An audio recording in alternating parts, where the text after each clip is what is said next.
New study shows that from 2018 on into 2019, if you were watching the news and you heard a substantive conversation around abortion and reproductive rights, you were almost sure to be watching Fox News, unfortunately.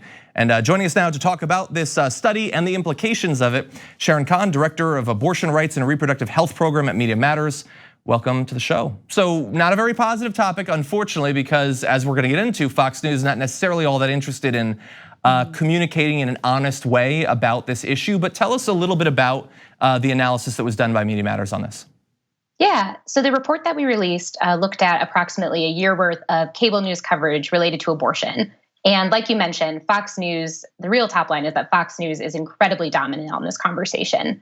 I think the other big story that we noticed through pulling this data was that although Fox is incredibly dominant and sets the terms of the conversation, the other side of that story is that CNN and MSNBC either aren't engaging in the conversation and are letting Fox dominate and set the terms, or they're repeating right-wing media lies when they do talk about it, which has its own dangerous effects.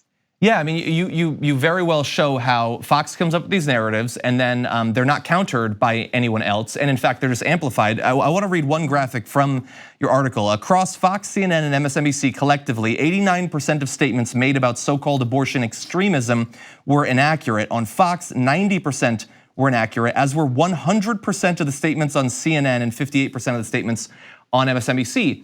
And so, if you're just a regular person and you're absorbing this media over the course of a year, it seems likely that you will come away with some very inaccurate ideas about this topic. Yeah, that figure specifically. So throughout the course of the study, we coded for four general sort of topics of information. So an example of one might be, what are hosts or guests saying about Planned Parenthood? The figure that you cited is the abortion extremism code, which is sort of a catch-all of lots of different things, but essentially any extreme categorization you hear. The big one this year was the Fox News lie that then became a consistent talking point across networks, which is that Democrats support infanticide, which we know is inaccurate. But I think, as the figure said, there were 11 instances on CNN after Fox set that sort of term that they repeated the misinformation or somebody didn't correct it when it came up. Yeah, and it lingers and it's still around. I don't remember exactly which rally it was, but in the past week, Donald Trump said that some Democratic governor executed a baby, as if it was some sort of like formal thing that his administration did. And so it starts off, Fox News with misinformation, but eventually Donald Trump is echoing it as well. Yeah, that's exactly right. And you write about how this has become a big part of messaging around the election as part of the strategy. What do you mean by that? Yeah, I think that, like you just said, it's something that we know there's a pipeline of information directly from Fox News to the White House. And we saw that exact talking point, which is both inaccurate and sensationalized, show up not just at rallies, but it was in the State of the Union this year as well. Where we're seeing this play out more broadly is that as part of the consistent talking points we hear on Fox News and throughout conservative media, that Democrats are too extreme to be electable. And we've really seen this particular piece of abortion misinformation become a real hallmark of making that claim across a variety of issues. Hey, Sharon, so obviously Fox is gonna Fox and be incredibly harmful, but what else needs to happen? What needs to happen to help push back against this? What can be done? Yeah, I think that's a great question. There are sort of two things that we outline in the report. The first of which is that we can't be letting right-wing media and Fox News dominate the conversation and set the terms of the debate. If the first time, for example, in January, that we're getting a cable news counterpoint to the Fox News infanticide argument is like February 2nd or 3rd, that's a problem because it means that the misinformation has already become calcified. So more consistent communication by other networks and just engaged people trying to make sure accurate information is out there. And then the second thing is just be more critical consumers of information. People shouldn't be parroting things that they hear Trump say that he gets from Fox News at a rally without fact checking it themselves.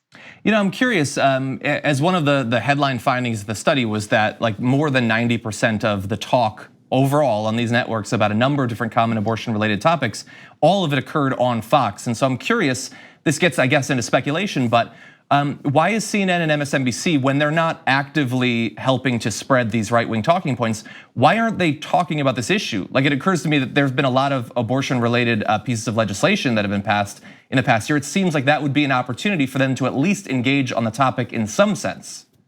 Right. I think it's complicated, but I think two of the main factors we've seen across a lot of the research we do here at Media Matters is One is that Fox News is priming an audience, and the repetition of very sensationalized misinformation about like infanticide, for example, is something that really plays to a base, and that because it's repeated so much, they have an incentive to return to it and to find ways to tie other stories to it. So I think part of it is self-selection.